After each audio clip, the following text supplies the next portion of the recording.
Selamat siang Pak, perkenalkan nama saya Irene Camelia Banggur dari kelas 1C dengan NIM 2103030091 Prodi Sosiologi. Di sini saya akan mereview buku tentang demokrasi deliberatif di Asia. Pertama, teori dan praktek demokrasi deliberatif. Demokrasi deliberatif dapat digambarkan sebagai suatu ideal atau pendekatan yang menekankan peran musyawarah di antara yang sederajat dan yang mendorong refleksi dan yang menghasilkan keputusan yang mengikat dan sah. Keputusan harus didasarkan pada kekuatan. Demokrasi deliberatif dapat menggunakan berbagai metode untuk mencapai keputusan kolektif. Demokrasi deliberatif telah mempengaruhi teori dan praktik di beberapa bidang termasuk penganggaran, partisipasi, kebijakan publik, iklim global, dan konstitusionalisme. Berbeda dengan kajian konstitusionalisme konvensional yang dikandung sempit sebagai cara mengekang kekuatan politik. Konstitusionalisme deliberatif mengkaji bagaimana membangun dan memperluas kekuatan musyawarah publik. Demokrasi deliberatif di Asia, proses pembuatan konstitusi, bagaimana musyawarah membentuk konstitusionalisme, dan bagaimana konstitusionalisme membentuk dan memengaruhi musyawarah. Namun, konstitusionalisme deliberatif tetap abstrak dan sebagian besar tidak terikat dari hukum dan tradisi konstitusional. Itu tidak memiliki studi empiris tentang bagaimana konstitusionalisme deliberatif dapat bekerja dalam masyarakat yang terpecah. Beberapa bab dalam ini buku suntingan mengkaji mekanisme peran dan fungsi musyawarah publik dalam proses konstitusionalisme dalam konteks musyawarah masyarakat Asia yang terbelah. 2. Penentu musyawarah desa. Penentu musyawarah desa. Ada 3 jenis faktor yang mungkin mempengaruhi pelaksanaan demokrasi permusyawaratan desa. Yang pertama, menyertakan informasi dasar tentang desa itu sendiri, seperti kepadatan penduduk, tipe desa seperti kelurahan, desa pinggiran kota, dan desa pedesaan terpencil, apakah desa multi-etnis, kelompok pendapatan desa, dan apakah desa berada di timur, tengah, dan barat daerah.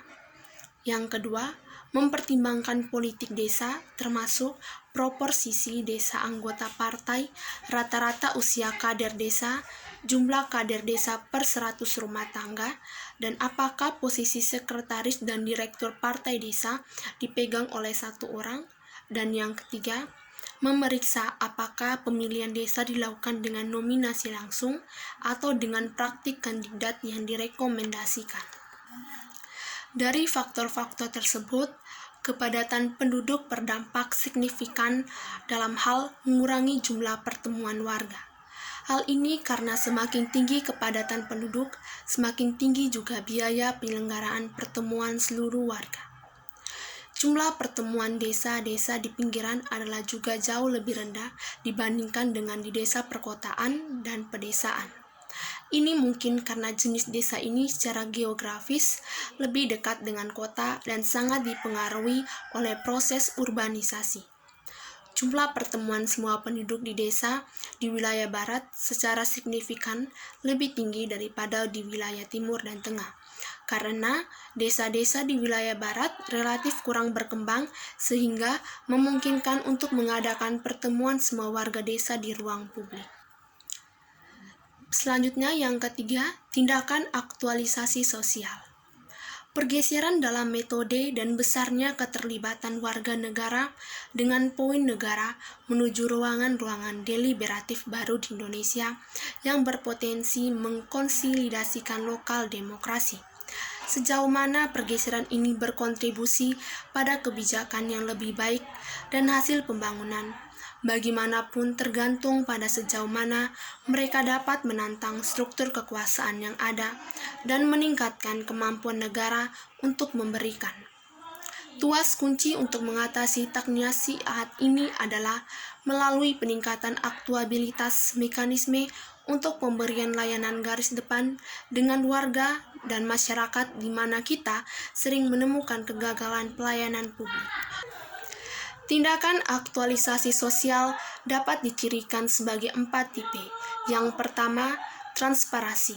Pengumpulan analisis dan penyebaran informasi kepada publik, kebijakan, program, dan layanan. Kedua, produksi bersama. Keterlibatan dalam pembuatan kebijakan dan penyampaian program perencanaan dan implementasi.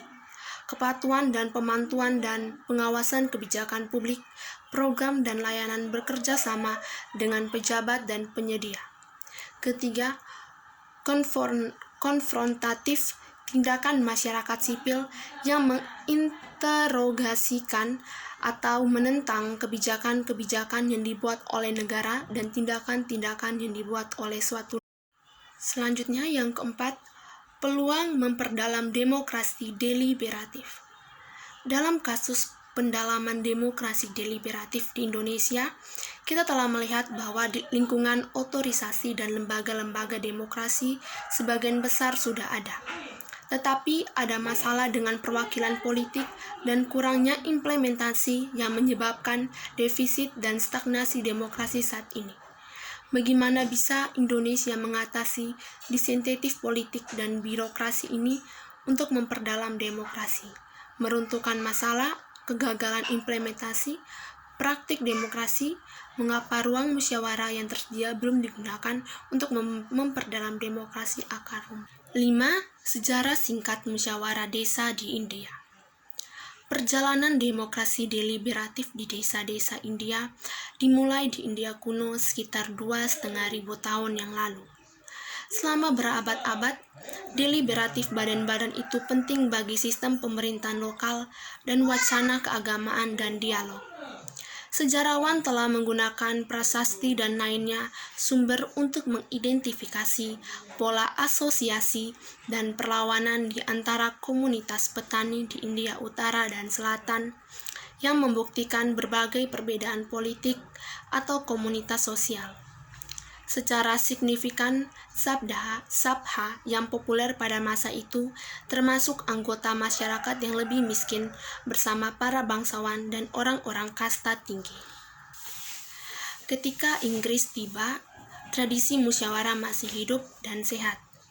Ketika menulis tentang desa-desa India pada tahun 1832 kepada Komite Parlemen terpilih pada Piagam Perusahaan India Timur, Metcalfe menyebutkan komunitas desa sebagai republik kecil.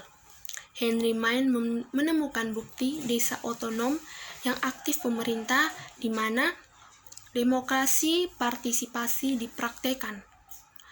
Di desa-desa tersebut, Dewan Tetua Desa tidak diatur oleh dikte top-down tetapi fleksibel struktur pemerintahan yang dapat menjelaskan perubahan kondisi dan tradisional adat masyarakat pedesaan India tersebut. 6. Sabha menjadi badan deliberatif sejati. Proses deliberatif yang efektif sulit untuk dibangun terutama dalam masyarakat di mana tradisi demokrasi lemah, di mana di situ ada ketimpangan sosial dan ekonomi dan buta huruf sudah mengakar, atau di mana politik identitas mengakar kuat dalam struktur sosial. Sekali lagi, pengetahuan yang dihasilkan melalui musyawarah tidak bisa disebut netral. Mereka yang memegang kekuasaan memiliki semua sarana di mereka pembuangan untuk mendistorsi komunikasi dan memanipulasi hasil dan dengan demikian untuk menggunakan Gram Sabhas sebagai instrumen demokrasi untuk legitimasi keputusan mereka. Amandemen Konstitusi mendefinisikan Badan Panchayat tidak hanya sebagai institusi pemerintahan sendiri, tetapi juga sebagai instrumen perencanaan pembangunan ekonomi dan keadilan sosial. Komisi Keuangan ke-14 telah meningkatkan ukuran hibah Gram Panchas dan telah menekankan penyampaian layanan dasar. Menjaga ini dalam pikiran Kementerian Panchayati Raj, pemerintah India dalam konstelasi dengan berbagai pemangku kepentingan dan ahli mengembangkan manual pada tahun 2016 untuk apa dikenal sebagai Rencana Pengembangan Gram Panchayat. Gram Sabha adalah yang pertama dalam seluruh proses persiapan rencana. Satu studi kasus dari Haryana menunjukkan bahwa perwakilan terpilih sekarang kurang efektif tentang orang-orang yang berpartisipasi dalam pertemuan Gram Sabha. Kelompok self-help juga telah ditemukan untuk telah belajar tentang bagaimana merumuskan dan mengajukan pertanyaan.